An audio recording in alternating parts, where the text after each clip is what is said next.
আবু জাহেল রাগে খুবই বড় একটা পাথর নিয়ে রাসূল সাল্লাল্লাহু আলাইহি ওয়াসাল্লামের মাথার উপর আঘাত করলেন।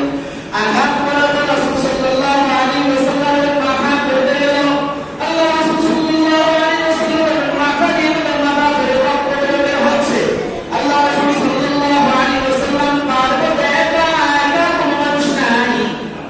আল্লাহ হামজা রাদিয়াল্লাহু তাআলা সে করে কাজ করতে কাটের কাজটা শেষ করার পরে যখন বাসায় আসলো, আসার পর খবর আসলো আপনার ভাতিজা মুহাম্মদকে আবু জাহাল তুলে পাথর দিয়ে মাথায় নিক্ষেপ করে আল্লাহ রাসূল সাল্লাল্লাহু আলাইহি ওয়াসাল্লামকে রক্তাক্ত করে ফেলেছে। হযরত হামজা রাদিয়াল্লাহু তাআলা আনহু ভাতিজার এমন খবর শুনে আর নিজে ঠিক থাকতে পারলেন না, এদিকে সাফা মারওয়া পাহাড়ে দৌড়ে চলে গেলেন।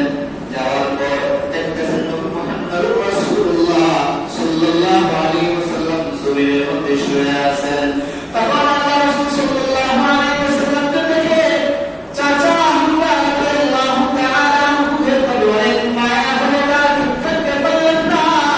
আবু জাহেলকে বিভিন্ন ভাষায় তিনি আক্রমণ করা শুরু করলেন।